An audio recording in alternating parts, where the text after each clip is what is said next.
her presentation on her master's project, Deconstructing, DIY, an exploration of maker programming in informal learning environments.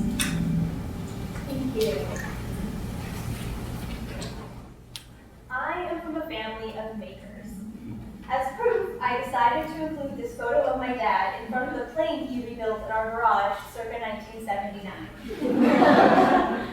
I was constantly surrounded by makers growing up and never thought twice about it.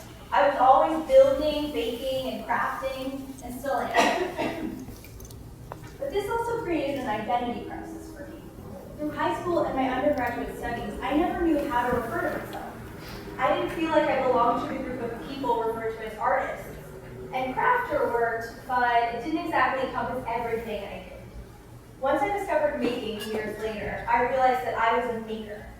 And this epiphany changed my point of view of both current educational practices and myself. Working at museums across the country, I have seen how making can change lives and transform education.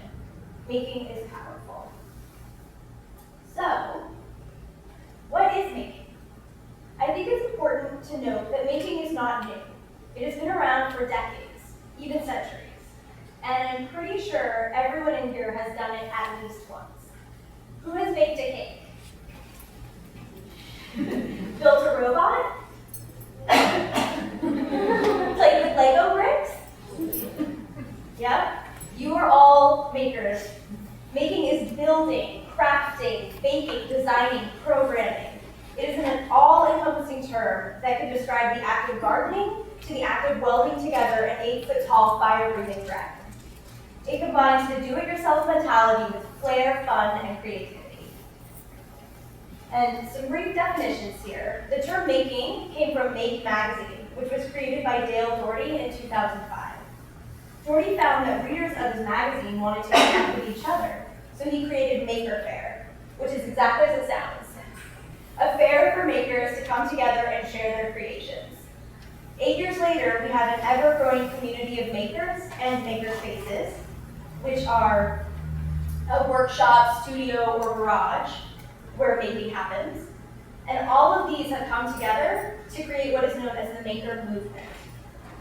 So, looking at these photos, we see what making might look like. At the top left, we can see a multi-generational family working on a project together. Below that, we see a young girl engaged in watching her newly crafted scribble machine to see her hard work in action. And at the right, we can see how a makerspace has been set up. There's a rounded table for easy access to a plethora of craft supplies in the center, and for easy collaboration with fellow visitors. For context, I'd like to show you a map that I created as a research tool to show you where makerspaces and maker fairs are located around the world. You can see small little flags that it is everywhere, in places like Australia and Saudi Arabia. And the details here, the one in the far corner is the Chickering Studio and the Exploratorium. The one right here is the Children's Museum of Pittsburgh, and the one at the top is the Fayetteville Free Library's Fab Lab. So now that we've discussed the basics of making and have seen how widespread the maker movement has become, I can get into my project. So I chose to focus on maker programming in informal learning environments, with most of my focus being on museums specifically.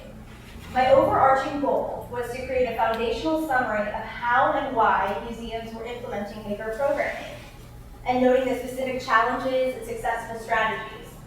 Since making is a newer phenomenon, nothing like this existed prior to my research, and I wanted to address that gap. The methodologies I used included a review of the literature, a survey of makerspaces in informal learning environments, like the Exploratorium's Tinkering Studio or the Children's Museum of Pittsburgh's Make Shop. And I also interviewed professionals from both the museum and make sides, with roles like creating and facilitating the programming, to the director of the museum or library housing a makerspace, to Dale Doherty himself. And so what I'm going to share with you today are just a few of the findings that came out of my research. So I think this is a pretty interesting finding personally.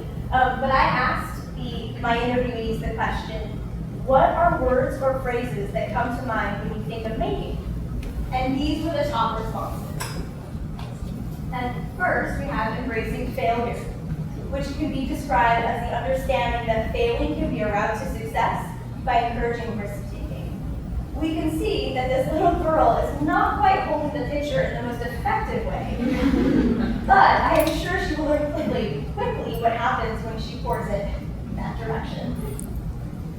Next, we have problem solving, which also links with critical thinking and observation and embracing failure too. All are integral parts of the making process, as failing leads to thinking critically about how to problem solve or solve the problem. And lastly, we have open-ended, which is also known as learner-directed. This is when there is no specific outcome intended. It is a focus on the process, not the product. This is important because it encourages creativity and allows the visitor to learn in their own way using their creativity, critical thinking, and problem-solving skills.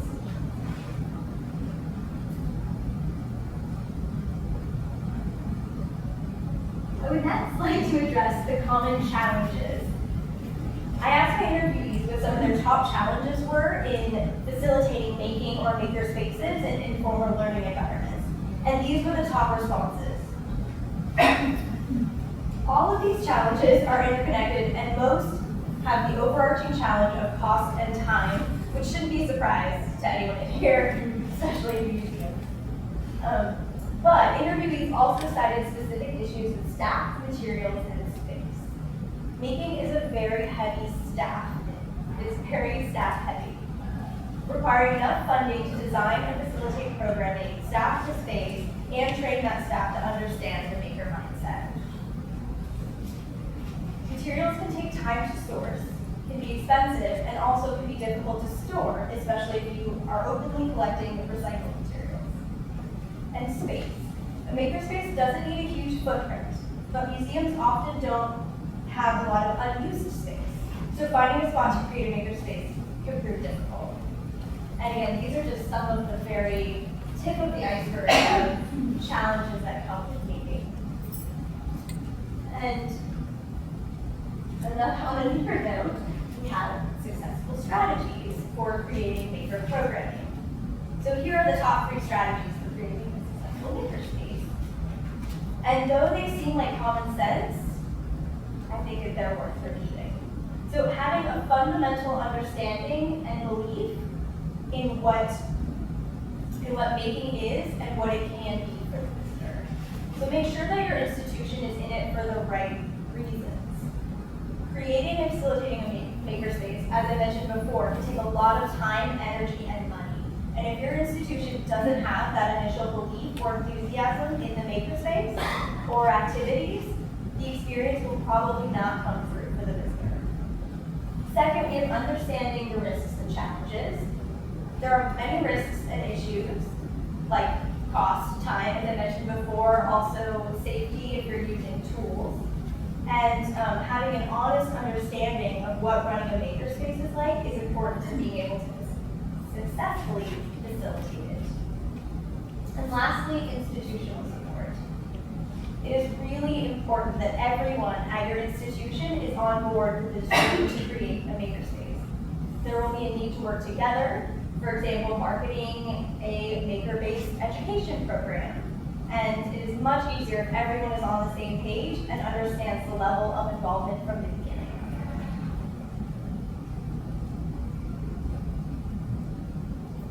So my recommendations for further research. This was what I thought was one of the most important aspects of my project. For me personally, was being able to suggest areas for further research. My project was just the beginning of the conversation on this topic. And there were so many aspects that didn't fit in within the scope of my project, and I would encourage the field to keep this conversation going. But more specifically, I would encourage the field to evaluate. Nearly every single person and institution I spoke with was not able to do an evaluation on this type of programming. And it wasn't that they didn't want to, it was that it's a really hard thing to nail down. As one of my interviewees said, how do you define something as making so you can code it? What aspects of making do you evaluate? Defining it and bounding it feels awkward, but you have to in order to evaluate it. So there's kind of a catch there, and that becomes really difficult. And I do know that there are people who are working towards this goal, but it's really important that we continue to do that. And the other recommendation I have here is scholarship. When I was doing my literature review, there were 2 books that had been published on making, and none of them had to do with making and museums specifically, and they both had come out. One came out in the very beginning of my research, and the other one came out at the very end of my research. And so everything else was just blog posts, videos, and other somewhat informal and self-published articles. And so if we can get evaluation, then we can also write the scholarship.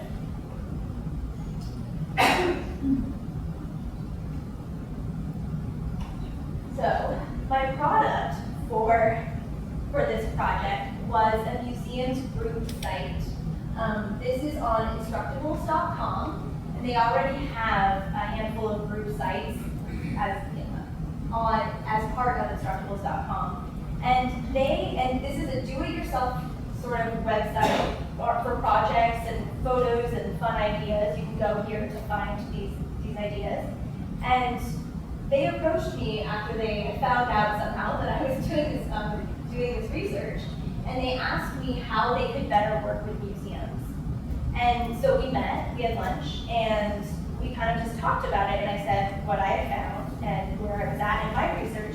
And together we thought maybe a museum's group site where people could come together and put up projects that they know worked in a makerspace. And also there's a place to ask questions. And so it's a way to connect facilitators and staff from institutions across the country and even the world in one place where they can start this conversation and work together to create successful makerspaces. Since it is such a newer phenomenon, it's really important that we work collaboratively.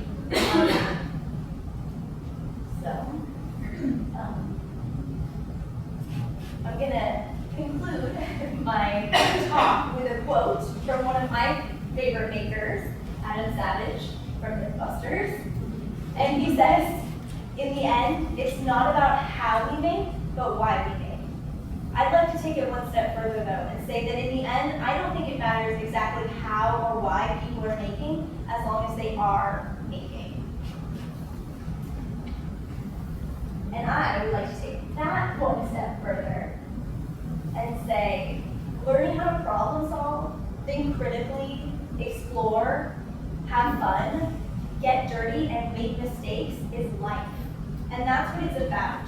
Those moments of learning by doing and by experience, that aha moment of finding the right answer after sifting through all of the wrong ones. That empowerment and confidence you feel when you know you can make anything you want because you have the resources and understanding to do it. Those are important, and those are things that can only be learned through making.